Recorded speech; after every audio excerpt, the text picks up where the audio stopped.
Eaton from Manifesting Me. Thank you so much for joining me. For those of you who don't know me, I write, talk about, and teach manifesting. I have a book called The Pocket Guide to Manifesting, available for sale on Amazon.com, and I also do one-on-one sessions where I use a combination of intuition and manifesting coaching skills to help you get to the heart of what you really, really want, what your blocks might be, and hey, have it all come a little bit quicker and easier for you. So I'm going to share today a story of how I met my spiritual teacher, the person I would consider the most influential in my life, and the reason that I'm sitting here talking about manifesting and that I feel that I have any sort of experience or knowledge to share is because of this person. And I'm going to share this story for two reasons. One is I think real life examples are a fantastic way to demonstrate and give you guys something you can latch onto, because you can say, oh my gosh, yeah, the way that you manifested that is how I think I could apply to manifesting something in my own life. So the other reason is I want to demonstrate, and I think this example does it beautifully, of why it's so important to stay out of the hows. And that, when we're manifesting, I think a lot of us know, just don't limit the way that the universe can bring us something. So don't say, I want a bunch of money, it needs to come in this way at this time. That's really restrictive, and the universe loves to play to its strengths and match us up with opportunities and people and experiences that we probably don't know are available to us. And that's kind of the brilliance, I think, of manifesting and being a conscious creator. So this story demonstrates why it's so important to stay away from the hows. Forget how it's going to happen. Just put the intention out there and let it come. So when I was in my 20s, I had a spiritual teacher for about probably 3 or 4 years, and he was fantastic, and he got me started on my path.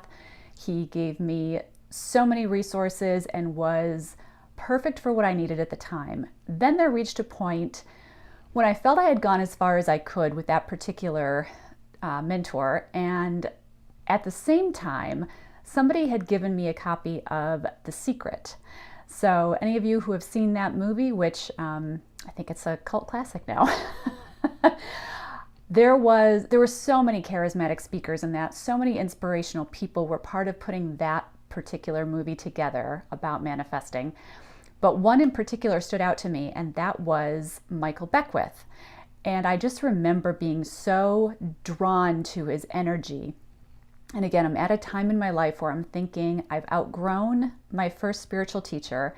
I really wanted somebody who could take me to the next level. I wanted to expand my mind, my world, all of it. And, having just watched this movie about manifesting, which, by the way, at that particular point in my life, this was about, maybe 15 years ago, I knew about the theory of manifesting made sense to me, and law of attraction, I got it. I was reading the Abraham Hicks books. I understood it on paper. I just wasn't really putting it into practice. I didn't really understand how to put it into practice. And so you'd say, why didn't you just go about and use your gift? And I just didn't, the gift wasn't open in me the way that it would later come to open up and blossom and produce this beautiful garden that I now consider my magical life. So when you want a good teacher, what do? Well, after watching The Secret, I was like, I'm going to aim for the stars. If I'm going to have a teacher, it's going to be a brilliant teacher. So I looked up Michael Beckwith, found out that he had a church that he was the head of called Agape. And I went online, I found some information, put together a beautiful letter imploring him to take me on as a student that I was so eager to learn. Sent that letter, felt so good about myself, so excited about what was going to come next. I just couldn't even wait for a reply. And then nothing happened. I did not get a response from Michael Beckwith. And I thought, okay, but in the meantime, other things were happening. So the universe had my order. I didn't know how it was going to get fulfilled. Put it out of my mind, kept living life.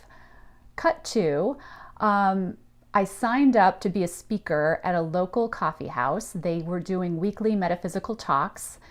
And I went, saw the owner, said, I've got a topic, I'd love to speak. She said, that's fantastic, I'd love to have you. put me on the calendar. She said, why don't you come the week before and just get a feel for how it goes so you can see who shows up, you can listen to the speaker that night. I said, that sounds terrific. So sure enough, the week before my talk, I went to the cafe, and before the talk even began, I saw a guy just kind of standing back from the crowd, and he was a pretty cool looking dude, looked really laid back. I order my latte, I'm about to walk into the room, walk past him, somehow we strike up a conversation, and the next thing I know, turns out he's the speaker that night. And so I told him, oh my gosh, that's really cool. I'm speaking next week. So we just kind of do a little chit chat. We had that in common. And then I sat down in the room, and when he started his talk, it was magic. I mean, what an amazing storyteller this guy turned out to be. And his story was all about how he manifested a series of things in his life.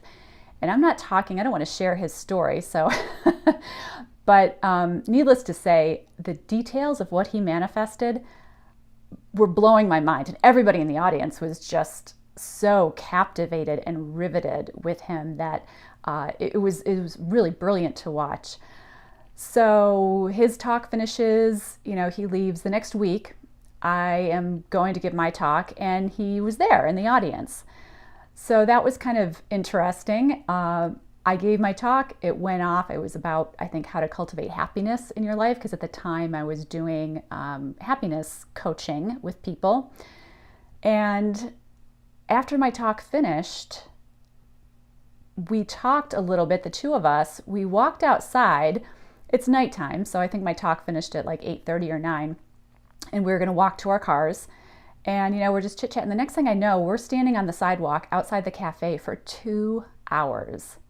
And we're having the first of what would become probably hundreds of marathon talks about all things life, energy, law of attraction, anything spiritual. I mean, you name it, we covered it. And it was like, in that instance of that first marathon sidewalk talk that we had, I felt like I had found a soulmate. Like we had been looking for each other our entire lives, and that moment it just felt like it was destined. And from that point forward, not only did we become friends, which was fantastic, but he was, and still is, who I would consider my greatest spiritual teacher. Now, he would not like me calling him a spiritual teacher. He does not like labels. He's one of those people who believes, I'm not going to tell you who I am in this world. I'm going to show you who I am. And even then, he's pretty humble. And so you can't call him any of the things to his face that I believe he is. He's an incredible teacher. I'll start there. He's one of the most powerful healers I've met in my life. He has a tremendous gift, like shaman level gift. And plus he's a really cool dude. I said it before, I'll say it again. Again, he's not going to want to hear any of this. So hopefully this video never makes its way back to him. But the way that I ended up learning from him was we would just have these talks, and we would talk about all things life. And I adopted a brand new perspective of not only the world that I was living in, which, by the way, he blew the doors off of, this sheltered barn that I'd been living in up to that point. I thought I knew how the world worked. I thought I knew some things, and then I talked to him, and it was just like my mind would spin around, and then it just felt like it was growing exponentially every single time we talked. And from him, I was able to gain a new perspective. I was able to broaden my understanding of energy, how things come to be in my own life, how I'm a powerful creator and creating all of it. Not only creating all of it, but the reasons why I'm creating all of it. So all of those things combined, absolutely brilliant. Go back to me sending the letter to Michael Beckwith, thinking that he was my perfect for me spiritual teacher at the time. Holy Moses, I'm so glad he never got back to me, because I ended up with someone who I consider one of the greatest gifts in my life, not only for our friendship, but for what I have learned from him. He's the reason I'm sitting here right now. He's the reason my life is as good as it is. And I would say, whatever you're manifesting, you'll think that you know what you want, what you need, how it should come to you. I'm telling you, jump to that end result of what it is you want, feel like it's yours, and then let the universe work its magic and bring it to you in the best possible way, one that you probably never imagined. That's all I have. So thank you so much for listening to this. I hope that inspired you a little bit. I hope you can see some part of your own life story or what you're currently working on in that example. Please do like this video if you liked it. If you don't, I'm not going to make you a fibber. So subscribe if you want to know when new videos come out. And in the meantime, happy manifesting, everybody. Take good care. Bye-bye.